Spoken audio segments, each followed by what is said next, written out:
we spend the vast majority of our time inside of buildings. So we have, as architects, we have this incredible responsibility. We design a new school. I mean, that's impacting how thousands of kids for the next 50 to 100 years are going to be learning.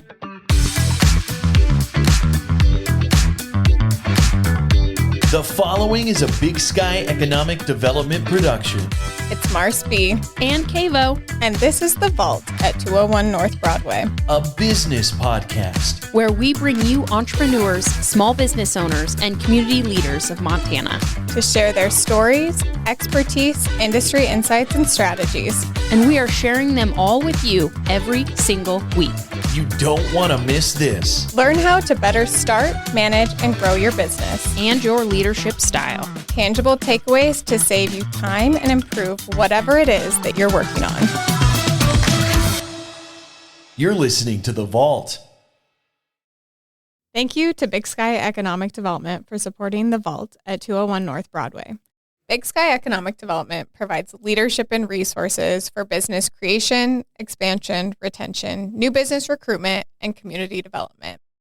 If you are starting a business, growing or expanding your business, diversifying your customer base, or maybe you're looking for business trainings to attend to continue to learn and grow, they're excited and here to help.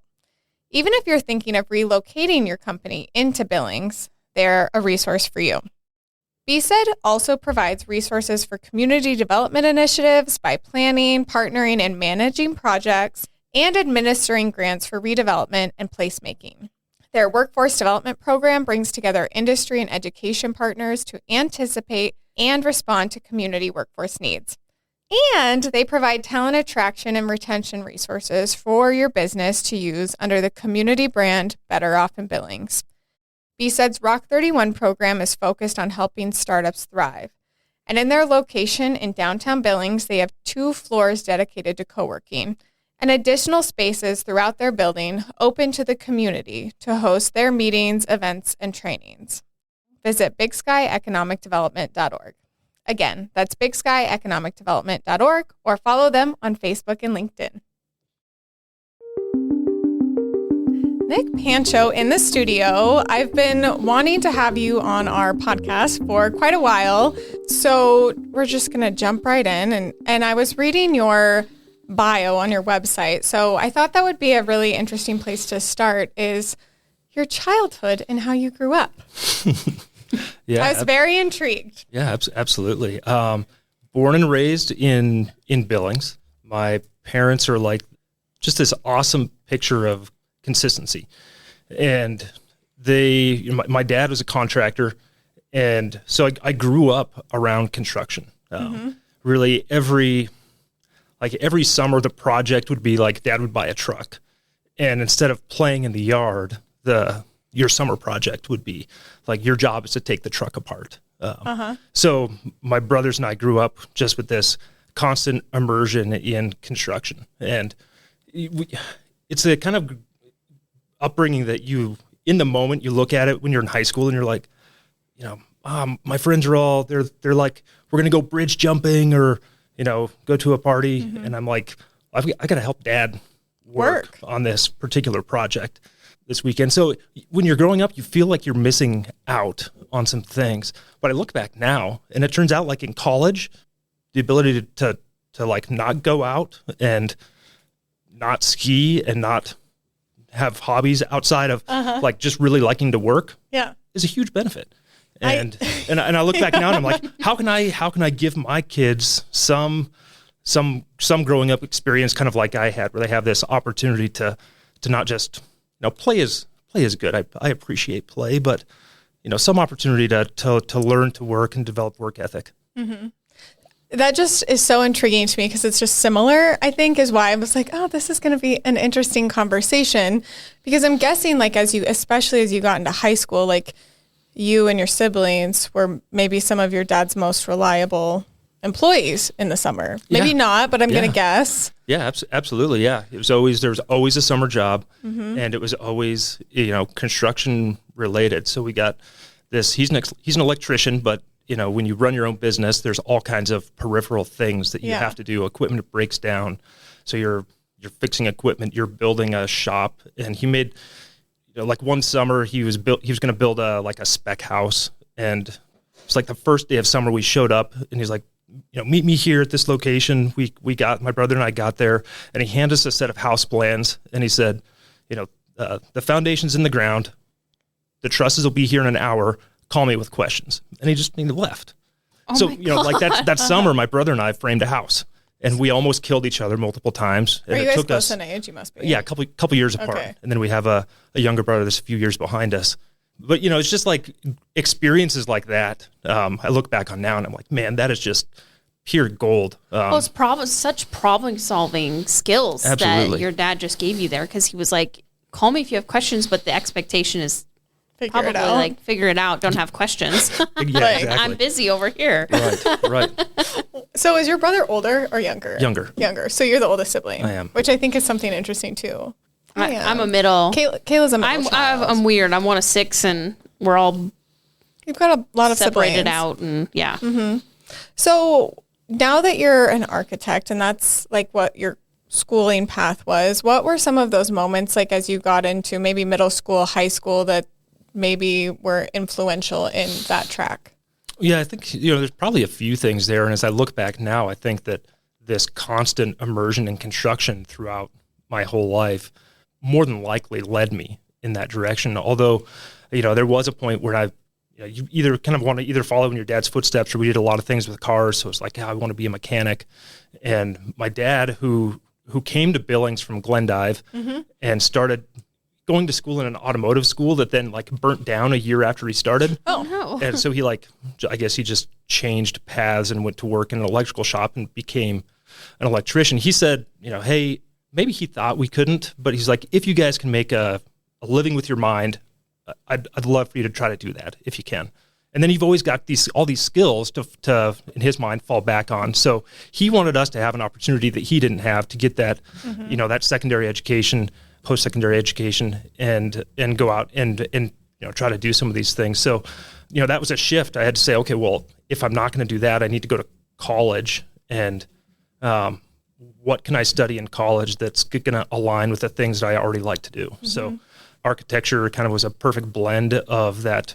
I loved art, loved to draw, loved drafting in high school. So it's perfect combination of construction background, art, drafting, and studying architecture was amazing because for the first time in my life, it's like you're going to get rewarded for doing this thing that you absolutely love. So if you spend all your time doing drafting in high school, all your other grades would suffer. In architecture school, it was like, no, you actually get like the more time you spend that's on actually this. better for you. Yeah, there's no finished product. It's not like in any particular assignment, like finish it. There's always more you could do or more you could add. So you were actually really rewarded for spending more and more and more time and making a more and more developed project. So did you drafting class in high school? Is that what that was? yeah. And so like, what would you do? I did not grow up with that. So it's very foreign to me of like a drafting class and what you would do in that class. Yeah, Mr. Long at senior high, phenomenal teacher, technical drafting. I mean, he came out of technical drafting background. I think he was drafting like refineries, right? So he would tell us these stories of making these drawings that where the pipes have to match up from sheet to sheet, and everybody had to, there's this intense collaboration.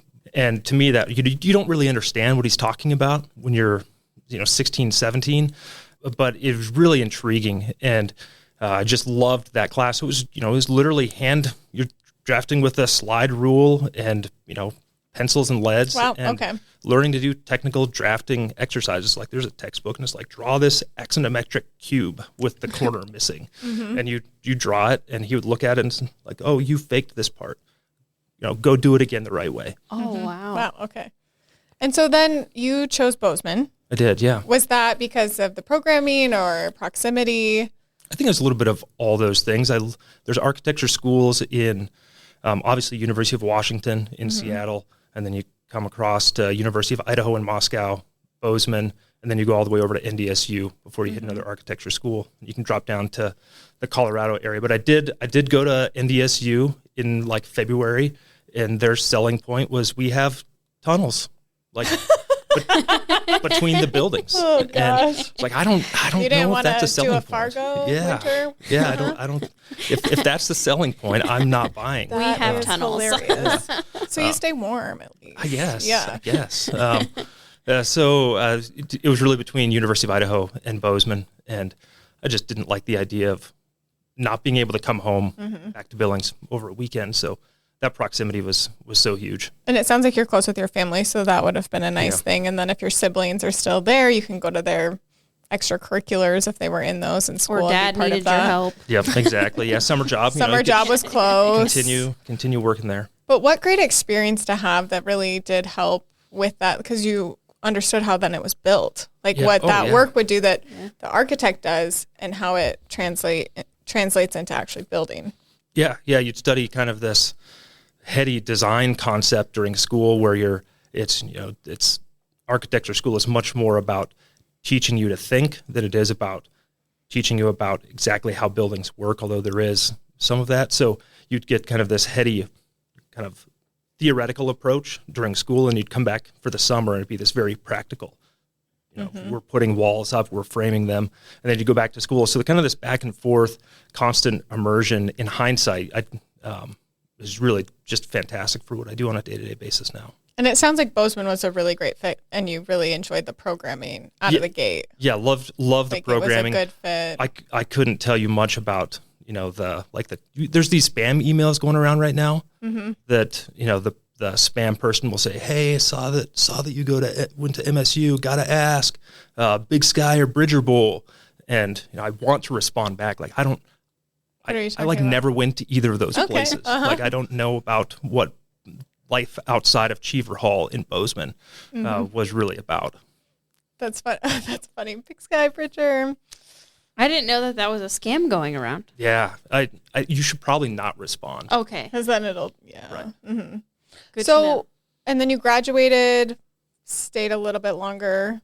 Yeah, architecture in Montana requires a master's as part of the licensing process. So it's at that time, the other attractive thing was MSU and Bozeman had a 4+1 master's. So 4-year undergrad, and as long as you did the prior 4 at MSU, your grad program was 1 year. So huge cost savings. Most other programs were like a 4+2.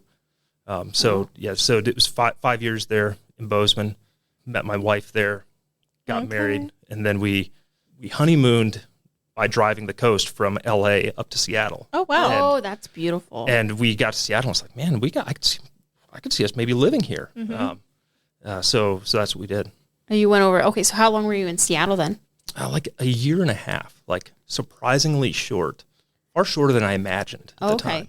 What made you transition back, or did you come here after then, or did you just find another opportunity and move somewhere else? The Great Recession was a formative part of my career.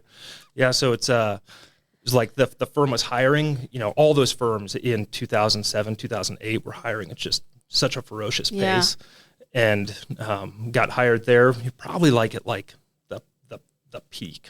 WAMU fell. Like 6 months after I got hired there. And I remember you'd be at the bus station listening to Wall Street Journal This Morning, and they'd be talking about, layoffs. There's layoffs, we're watching New York City, huge firms, layoffs.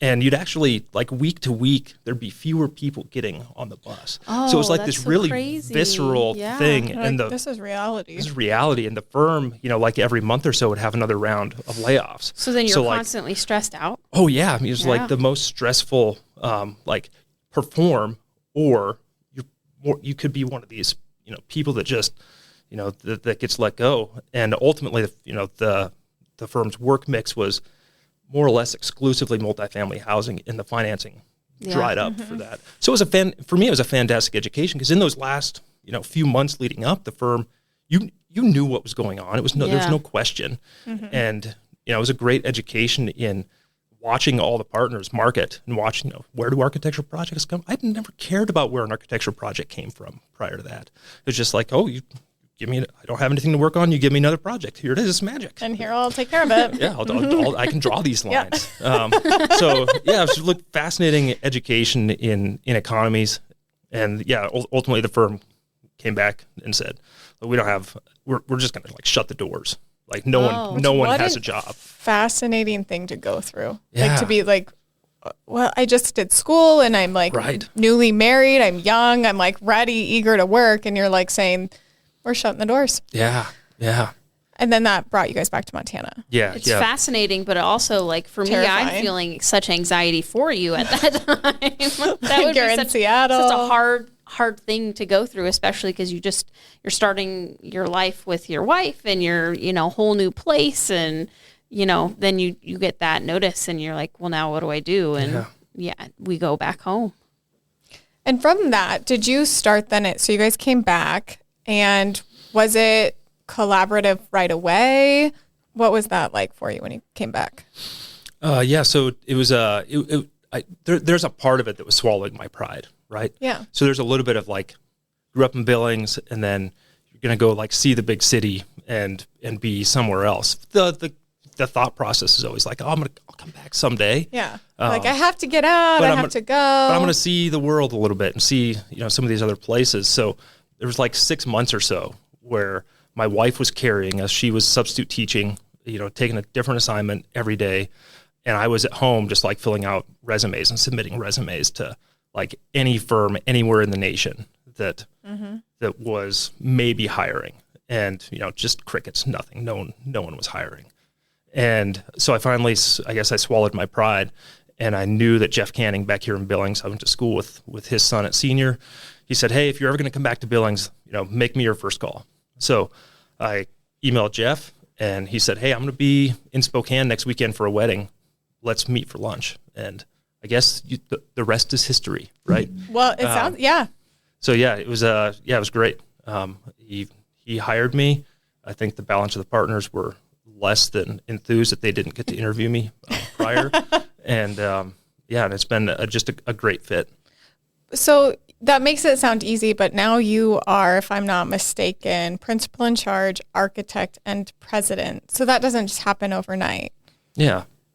Looking back, and there's that large chunk of time that, yes, you were hired, but you had to do a lot of things, I would assume, to be given responsibilities and leadership roles. Can you talk a little bit about some of those things that led you to be where you are now? Yeah, no, I think it's so in hindsight, this going through that recession and seeing that happen firsthand, I think that piece played maybe a bigger part than I ever in the moment. That's like the worst thing that you can imagine happening coming out of school. Yes. You lose your job.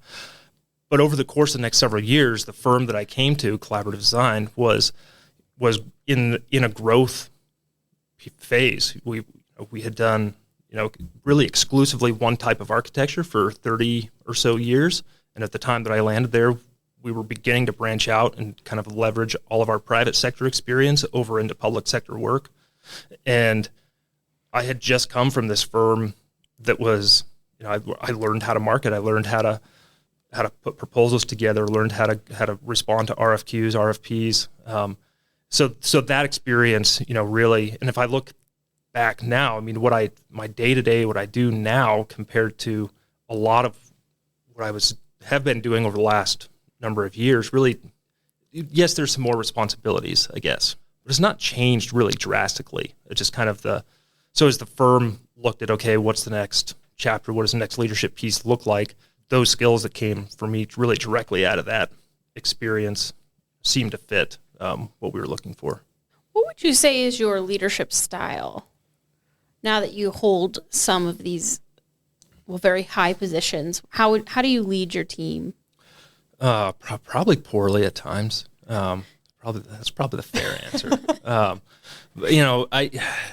We're in a phase now where we're able to build systems really from scratch. Yeah. So coming from a smaller firm and trying to transition into more of a mid-sized firm, we're able to kind of rethink how we approach and how we do architecture from scratch, and that's been really enjoyable. So we've been building those systems over the last 5 years, give or take, and beginning to roll those out. So I guess my leadership style or approach is really I'm understanding the problem. I'm looking for what the desired outcome is, and then I'm trying to design solutions through, a systems-based approach to result in those outcomes that I'm looking for. So really, the leadership style is I need to have my hands and arms around all those issues that are happening within the firm, those pain points, whether it's on the client-facing end, or how our team produces documents, or how our process runs internally. Develop the systems to run each of those pieces, and then put people on our team in charge of each of those individual pieces, and then just continue to check in and look at the feedback, look at the outcome that we're getting, and then go back and tweak the system itself to try to hit that desirable outcome. Oh, that's awesome. So very much of a systems, which I want to get to that in a little bit with some of the things you talked to our leadership team about. But as we're talking about teams and building in those systems, then you have people that use the systems. Something you talked about in that session with us that you did was how to be a good employee. It was like something that you listed to us that was a recommendation to look at or read. But to you, what are some traits and characteristics of a good employee that you look for when you guys hire? Yeah, I think, so like there's this first piece that's you want some passion about the profession or the role. And I think sometimes people get through school and make their way through school, and it was, something they did, and they realized, I don't really even really like this. So I think, any profession, to be a good employee, there's that kind of base level piece of like, you need to like the thing that you're applying yourself to. And then beyond that, I think a good employee competently completing tasks as assigned, I think is like a base level, right? And then there's like the great employee. And, I think that's where you start to see, that's where I love to kind of analyze what that distinction between those two is. So, I guess for us, it's employees that are really focused on, understand the systems, kind of understand the framework that we're working within and trying to deliver. And then they're always looking to elevate that end customer experience. And then also in turn, what that creates for us is as we elevate that customer experience, we're seeing them iterate and improve the way that we deliver the service internally. So that's where we see innovation and development internally, which is really fun to see. And bettering those processes and systems, constant improvement, constant growth for the client customer. Yeah. That if we're improving every single time, and that's kind of the product is not static. I think we're always, and I think that's part of how we think as in our training as architects, is that a document set is never done. You could always draw more. And at some point, schedule and the financial picture, intersect, and we've got to say, completed the document set to the degree that it will be sufficient for the task at the time. But I think everybody that's really engaged in that process, like, I could have specified exactly where I wanted that fastener in this wall on this panel. So when you've got a group of people that think in that way, you take that thinking and you apply it back to the overall process, and then you see some inherent, conflict between the systems people that just, the system's done, it's fixed, we love it the way it is, and it could be better. Let's push the envelope, let's make it better. So it kind of sounds like it's like that person or people within the team that are always thinking of like, how do we level up? How does this process level up? How do I level up within this system to better service the client? And it's never really good enough, right? But absolutely. It's not. There's always a better way to do it.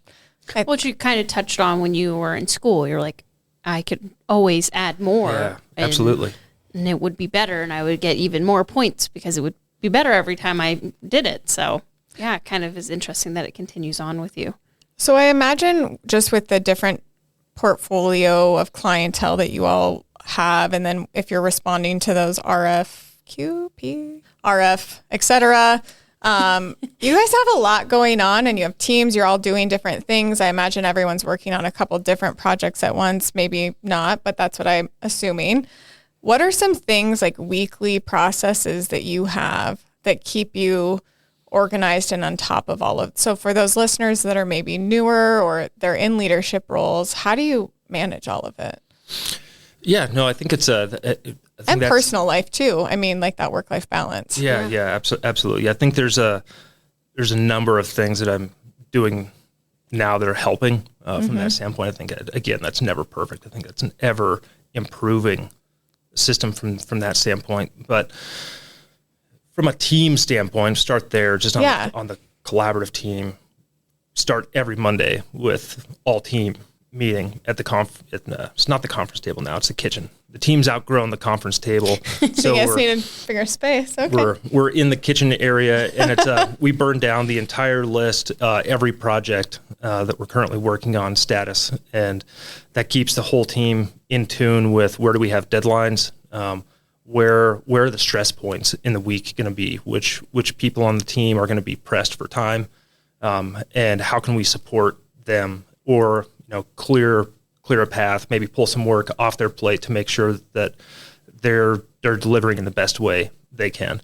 It also helps eliminate some conflict. If I know this person's, they're going to be cranking and they feel like they're maybe a little bit pressed on time, let's just make sure we carve out a little bit more space for them to do their thing and get done. So that's kind of that's the structure we use internally. Do you lead those ones, or do you guys kind of share the leading responsibility? I typically lead those, but as we go down the project list, each person that's working on that particular project reports out. So we get a really good feel. Everybody at the table knows that when we get to that project that you're working on, you're reporting out, and the team really responds well to that. They take that seriously. Here's my list. Here's the deliverables for this project this week. These are the things I need to hit. This is where I'm struggling. Might need some more help here. Yeah. So if you've got someone that's available, it's where we can kind of air all those things out and try to pre-vet any issues we may see. That sounds like it would be, just for the work you guys do, that would be just really helpful to make sure every week we're all coming in, we know what's going on, and we're staying on top of it. Well, I would just like to commend the knowing that when you were talking about how you have some employees that have hard deadlines and you want to make sure that you're carving out some extra time for them, that is just unheard of to have that, because most of the time it's like, oh, you've got your projects, get your projects done. Where you see like, hey, it's probably going to be a little bit stressful of a week for them.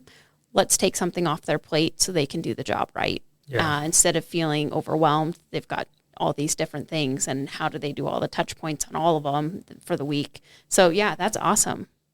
Yeah, I think overall it works well. Obviously, it sounds way better like in podcast format. Right? I mean, the reality of business and running a business is all, when you're in it, it's like we often relate it to like I'm in a raft going down a river, and it's white water. And you can't stop. Like you can't jump out. Like the client's deadline is like the most important thing.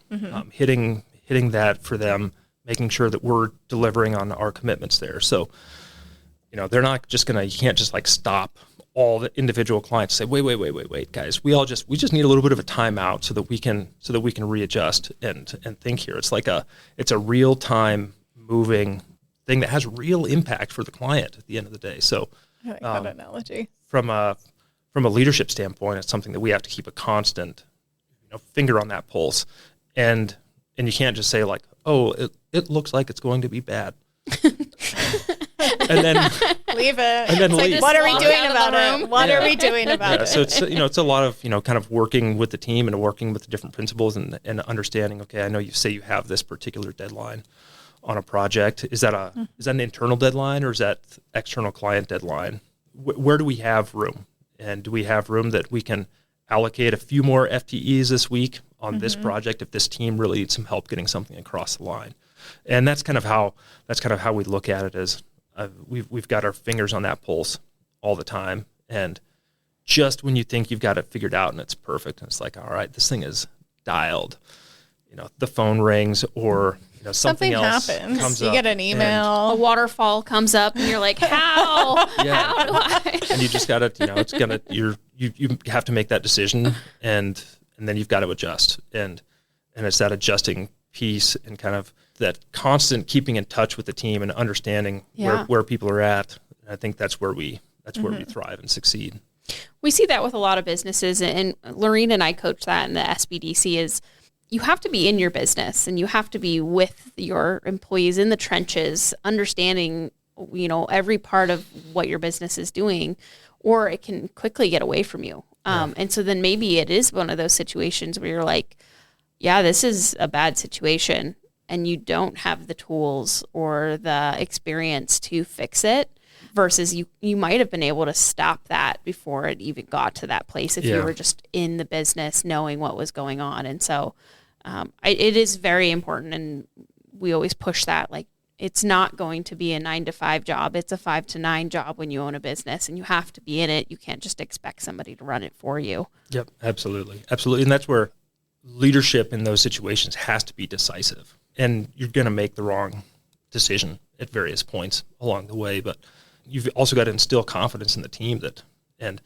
a lot of times I think there's that experience piece helps so much because we've been through something like this in the past. We adjust it in this way. The outcome was, analyze it. Was good, bad, indifferent. And then that helps how to, and it gives you some confidence. And I think that's, for us, that's how we grow. That's how we get the confidence to take on the next project or next typology that maybe we haven't done a lot of, this typology before, but this past experience in doing other typologies where it's been a stretch has prepared us for this. And we know we've got the expertise to get there. It's just going to be operationally, what do we have to change? How do we have to be flexible along the way? And how exciting, like when you do those and then they're done, you can look back and it's a nice success. I mean, you reflect on what could we have done better, but if you don't know until you do it, and it's an exciting win. So some things that you guys do as a team, it sounds like you do that staff meeting, that deep dive, and letting everyone give their update from whatever level they're at so that everyone's aware. Are there other things? And then what are some things that you do? Because I know you have a schedule that I have taken some things from that training, like I mentioned, that I've implemented and found some success with. So would love to hear that. Do you have nifty tricks that you're going to share with us today? I think he does. And notes in the phone. I've never used my notes like I do now. Oh, really? Oh, I know, use it's crazy. all Yeah. the time. Awesome. Mm-hmm. Yeah, Need to be better about labeling them, because then I have to I'm good at search labeling. through them. Mm-hmm. Yeah. But there's such tangible things that I think are easy for listeners to take and make a huge difference in their week. Yeah. So something is relatively new, probably shouldn't be.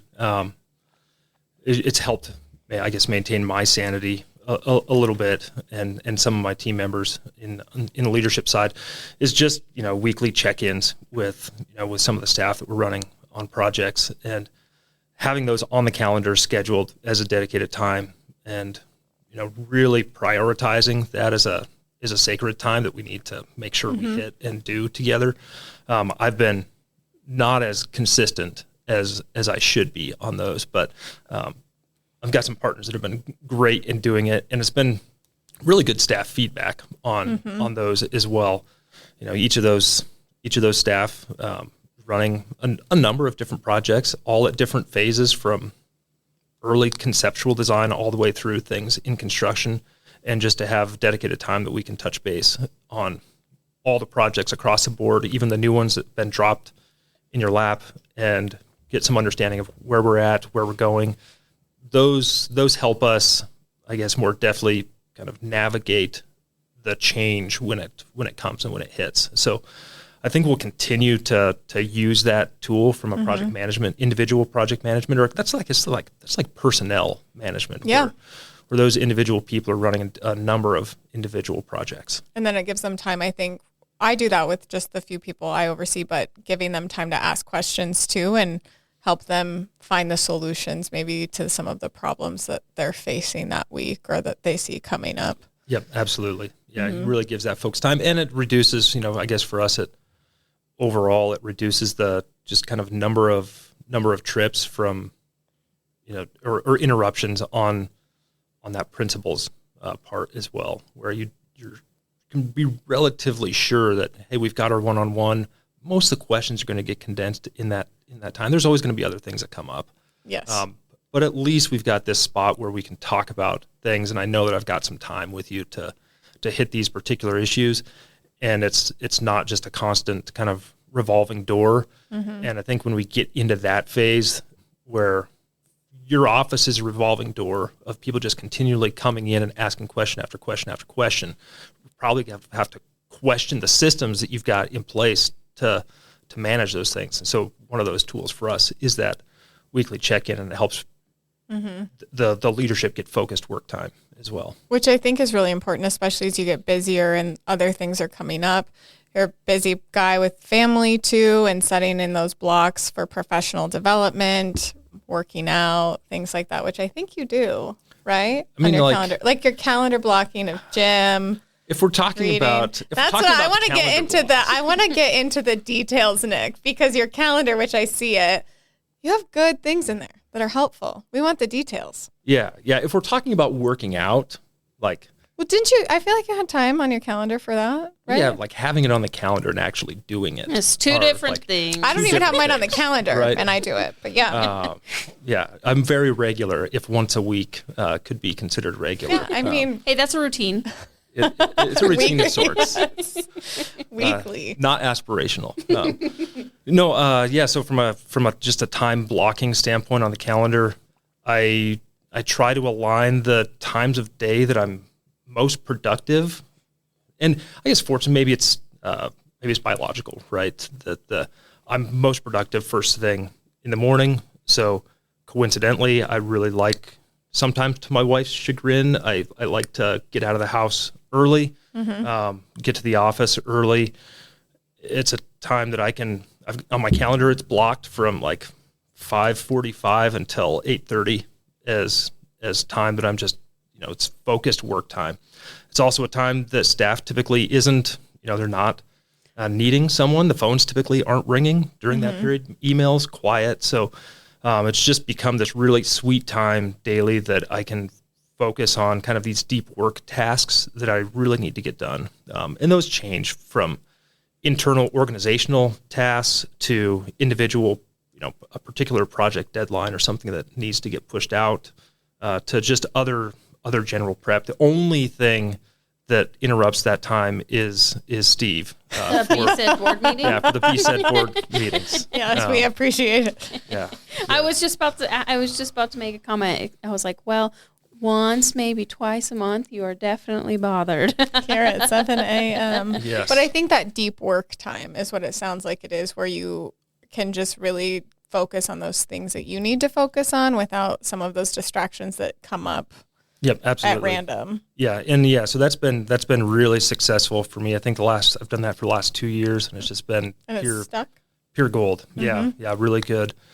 That way, I do block the noon hour and ask, I talk to our whole team at the beginning of the year also just about that. Hey, we could reduce conflict, like inter-office conflict, significantly if you're going to be out and your preference is to work out at lunch and you're just expecting everybody else to know that that's what you do and to not schedule meetings between like 11:45 and 1:30, and it's not on your calendar. Like, you're just asking for conflict, and that would happen. Our senior partner Jeff is like the most consistent guy in terms of working out, the best role model. I have zero excuse for not working out on a regular basis, because I could literally ride to the gym. I'd have a free ride to and from the gym every single day of the week. Because he goes with Jeff. at that time. Yeah, okay. Noon Y guy has been for like 100 years, and he's not even that old. But people would schedule meetings, like at 12:30 or like at 1 o'clock, and he's like, guys, I'm not coming. I'm not going to be back from the gym, by then. And on occasion, there's a client need, someone really needs that particular slot, so it does happen. But having the team be aware of that, getting it on the calendar so that when I go to pull up, all our calendars are shared through the whole org, so I can, if I need to schedule a meeting and I know these 3 people need to be in it, I can just click on their calendars, look and say, yep, we've got this slot open. Everybody's expected to keep all the stuff on the calendars, and that just helped immensely. So yes, I do block out the noon hour to hour and a half, give or take. It used to say workout, right? I think now it says no meetings. Yeah. Which is good. Either way. It gives you It's still options. saying, It does give me options. do I need to do some more work? Do I Right. need to go to the gym? You don't have to feel bad if you don't go to the gym because it says gym and you didn't go. Right. I tried some kind of personal manipulation a couple of years ago with like the messaging that it was telling me on the calendar. And it didn't. It didn't work. Yeah. I have to put everything on the calendar. I won't remember what I need to do next. So my calendar is just messy. Mine is too. I don't put the gym, but it's in the morning. So I am pretty routine about that. I don't put Even really board meeting personal days, I'll things. go. Oh Yeah. Yeah. Do you have to I just get have up to so go earlier. early? I don't have kids though, and I live right by the gym. Like it's a block away, so I have it's easy. dogs and they're like kids and I have no responsibility like that, so it's They easy have a for me. hard need to be fed at a certain time in the morning or they will eat my arm off. So what else is on your other things, calendar tips? I just think there's like details like that are so valuable. So I get those scheduled check-ins, punctuate the week. I think getting those at a time that works, mutually beneficial for both people, I think is good. I've had some out of sync in the past where it's just like, man, I'm just finding that I'm in a deep work state every time this meeting hits, and I just don't want to go. So It's like having that self-awareness. That's been some good self-awareness where I've got to cancel that slot. Let's shift this around. Let's make it so that it's a more consistent time that we can make sure we're hitting. That's been good. I mean, obviously my world is punctuated by regular recurring project meetings, and those will be for maybe 6 or 8 months at a time that you've got a weekly owner architect contractor meeting on the construction of a particular project. And when we start to see those hit, we also start to pack those days more with that type of meeting. So for me, Tuesdays is like it's a packed day full of regular recurring meetings, but that's also given, Thursdays or Friday afternoons. Now those become these really great open work times that I can really focus. Or you can take, if you've got, a marketing meeting or, a sales opportunity, you've got those afternoons really open as well. So it just provides me a little bit more sanity from a scheduling standpoint. Flexibility, just kind of packing those days and then working off of what you need to do from those Tuesday absolutely meetings.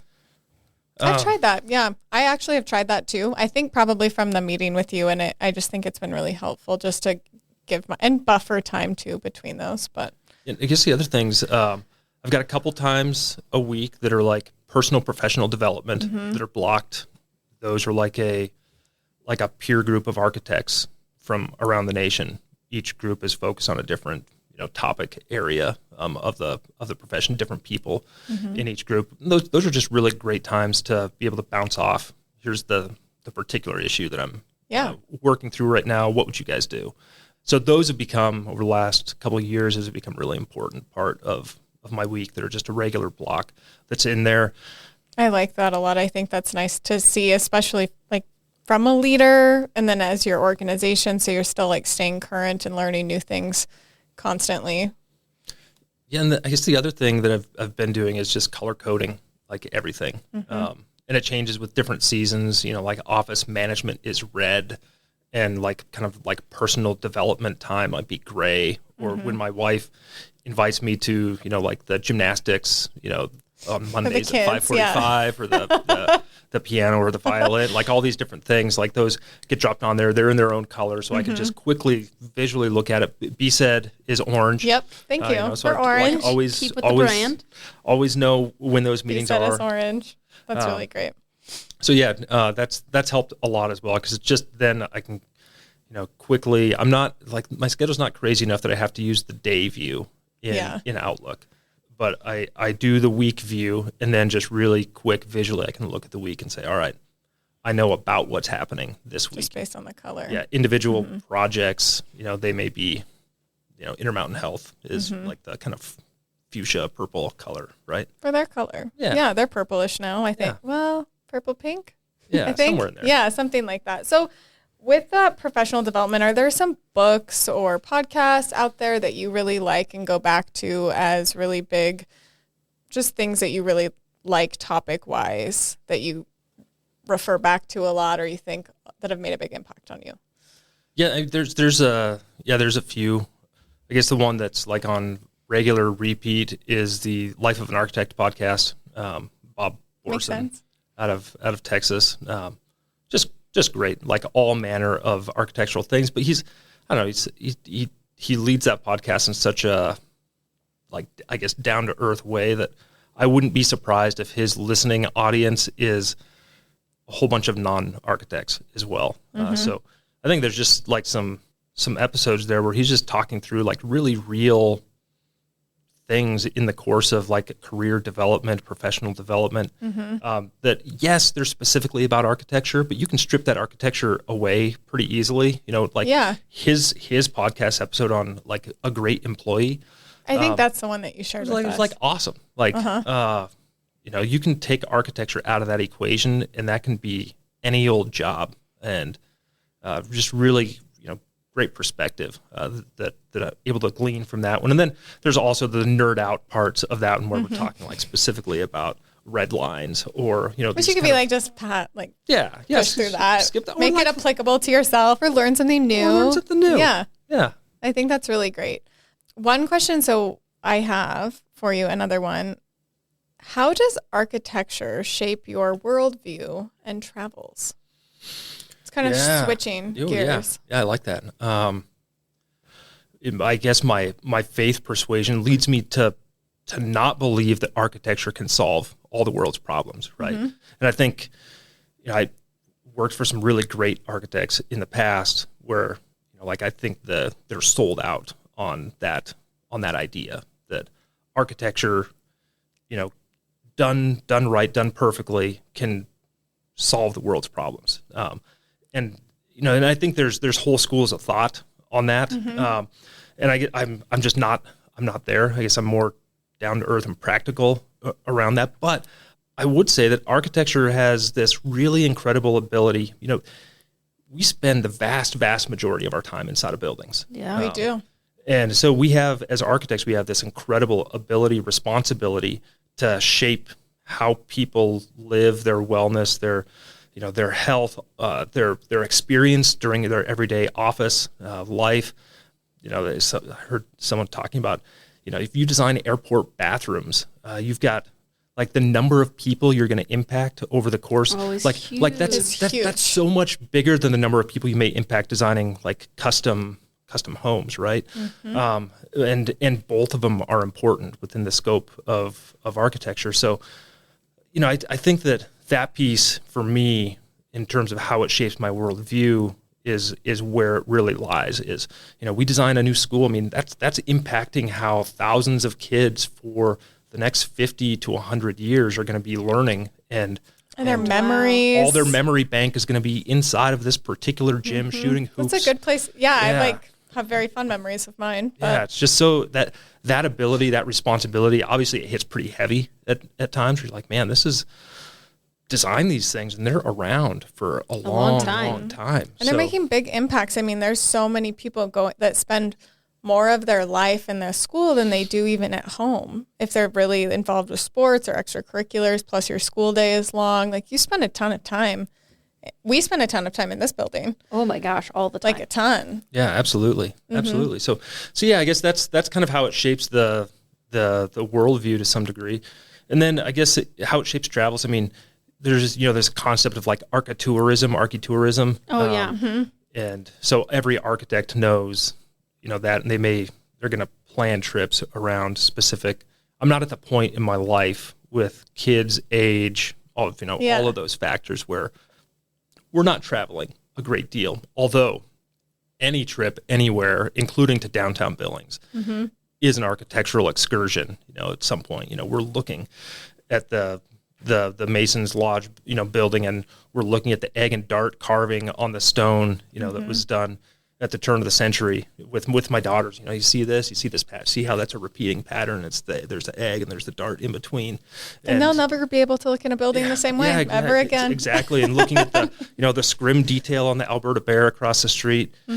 So yeah, I mean, I think every time, if you take a group of architects to a city, we typically try to get the whole staff to an AIA national meeting every few years. So we've taken the whole staff to, you know, including admin staff, to Vegas and to Denver and to Philadelphia and to Chicago a couple times. Yeah. And, so when you're on those, it's like, yes, we want you to go and get the education and sit through the sessions, but we really want you to go see, like, there's, incredible architecture and beautiful art museums to go look at and, just be in awe of this particular set of details. Like, how did they, like, let's just sit and sketch this. The bridges in Chicago that everyone's just like using across the river. The old neighborhoods in Philadelphia. Yes. Where you're just like, gosh, how'd they decide that was going to be a style? Yep, absolutely. Yeah, and just kind of like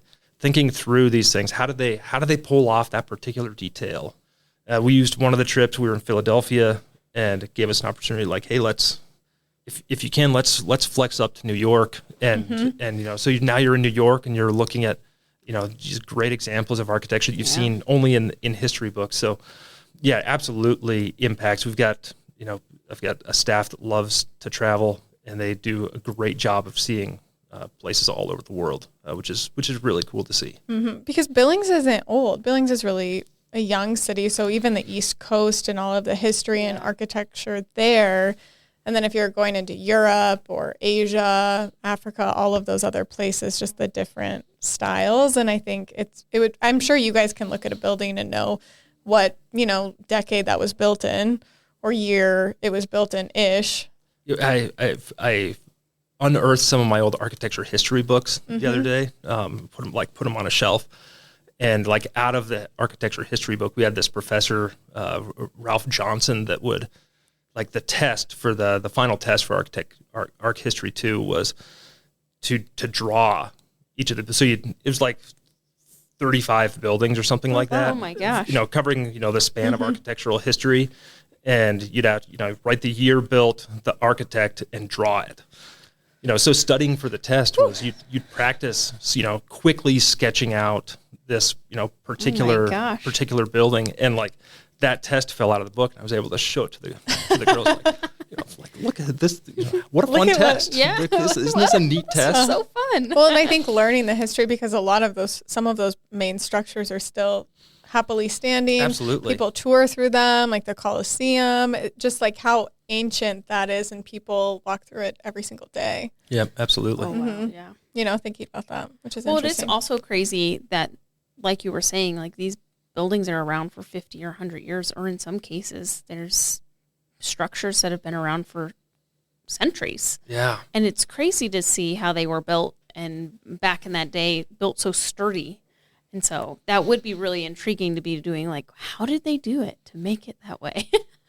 And the lives that it still impacts. Yeah, absolutely. It's fun to see your eyes light up when you do talk about your job. So what are some other, like, some things that you just love about your job?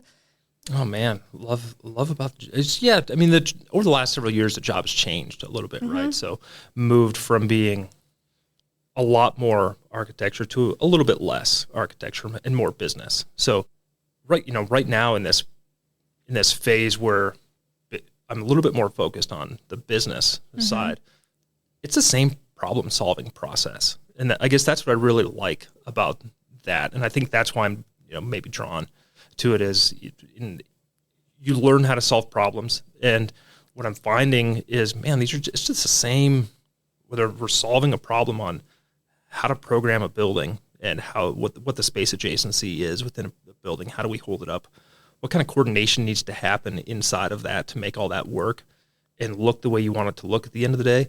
We're doing the same thing on the business side, and we're doing the same kind of detailed coordination, understanding all the parts and pieces. That's the core job of an architect. It's more than just like, we're going to set the vision for the building, which we do. You set the vision, and then you manage the whole team of people, consultants, different professions to actually pull it off at the end of the day and make it look the way that the vision that you set out at the onset was.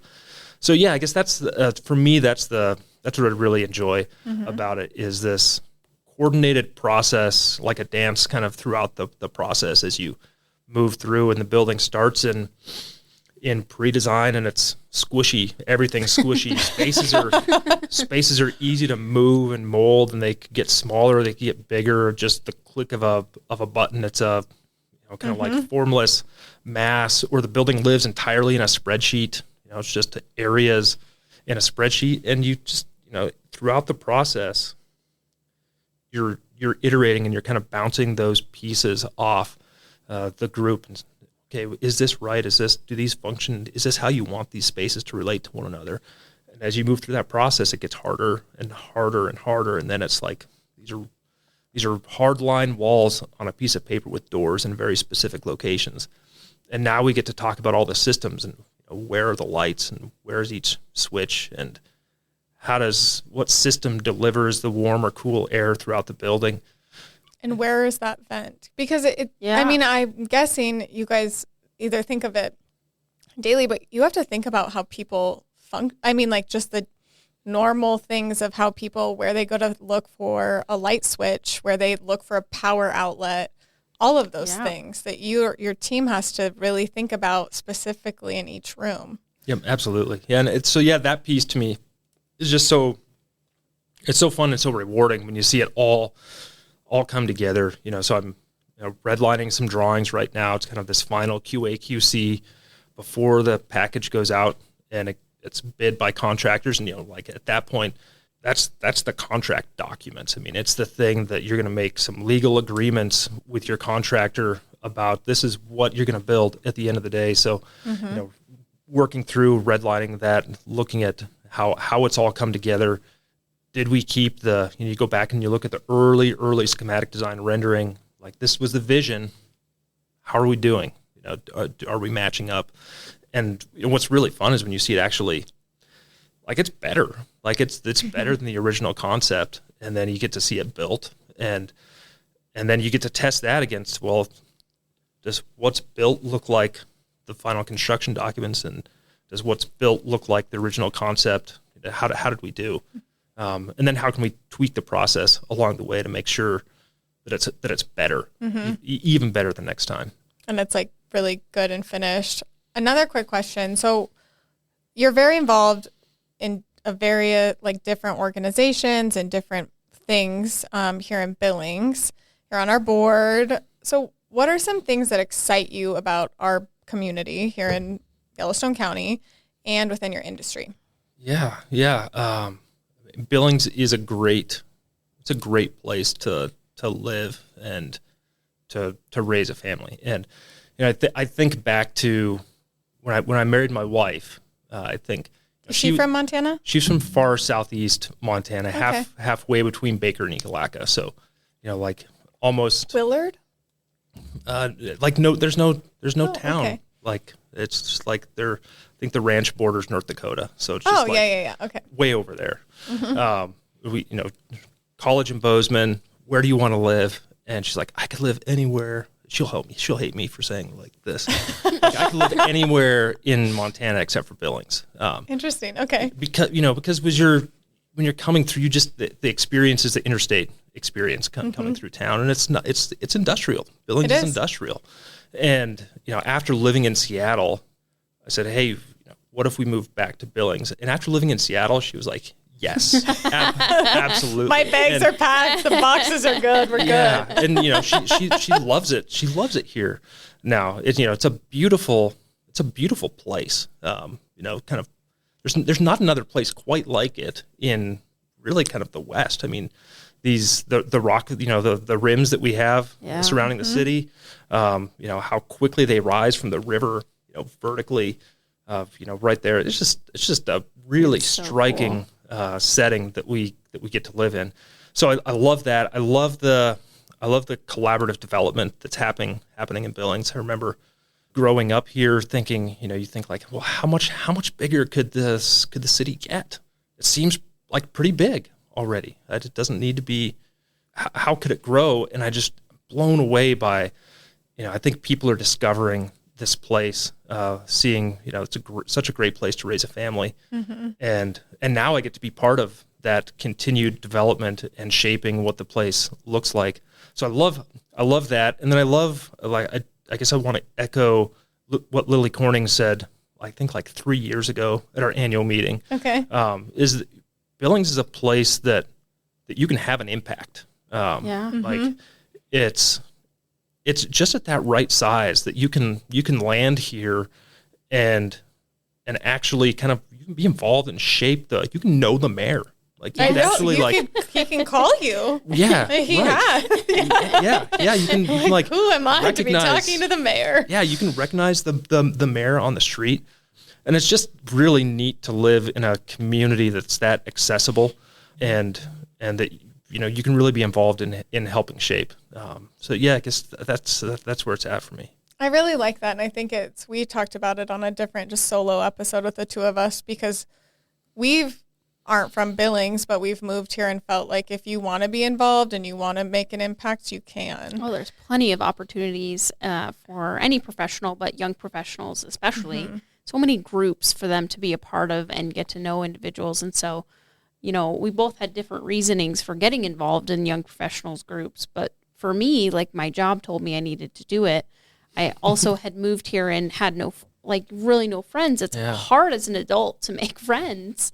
They don't tell you that as a kid. I'll tell you a lot of stuff about being an adult. But getting involved, we were able to help other young professionals build confidence and get connected and, grow themselves. And it was an amazing group to be a part of. And I can't, say enough about it. And like I said, we have a whole conversation that we talk about it in another episode, but there's in Billings, there's no excuse. You can't sit here and say that I can't get involved. There's nothing for me, because there's so many groups. If you have a hobby or an interest or a passion, there's something here for you to be a part of and make an impact. Like you were saying, it's so accessible. I had guys in my office going to apparently this exists in Billings where you can shoot shotguns at clay pigeons at night with I don't know if they were disco lights or it was neon lights or it was something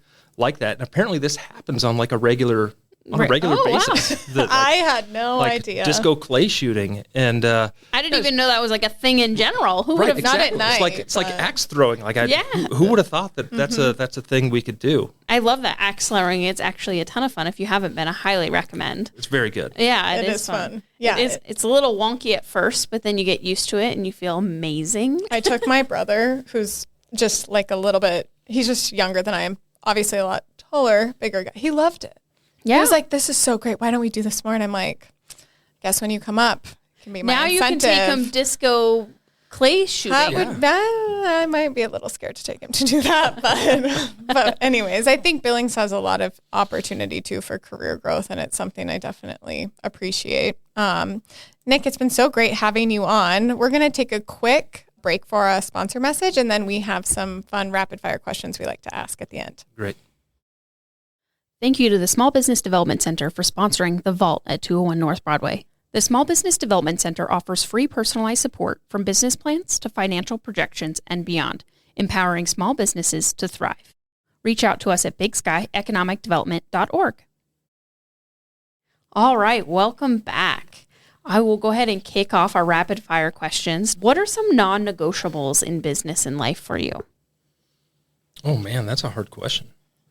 I guess I could boil it down to faith, family, friendships, and I suppose business. Those are kind of the four quadrants of life that are part of my part of every week.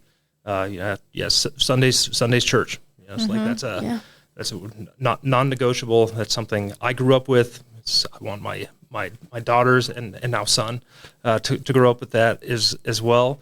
He'll be so taken care of, by the way. Oh All those sisters. Are you kidding me? Yes. So awesome. Taken care of. He doesn't even know how lucky he is. A side note, I did see this morning at the Intermountain Health Partner Appreciation Breakfast, they list number of births in Billings at the hospital, and then the top names at this local hospital. Steve was just talking about this. And my daughter, Eleanor, who like that was like such a fringe name 10 years ago.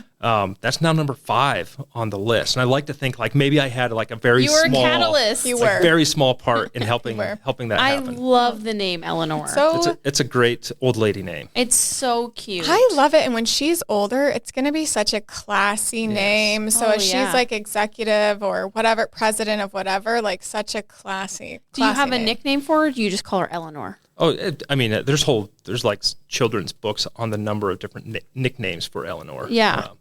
I think the goal is to try to call her Eleanor. Okay. It never happens. It never. I like that. So you're a well-dressed guy. So what's your favorite shoe in your closet?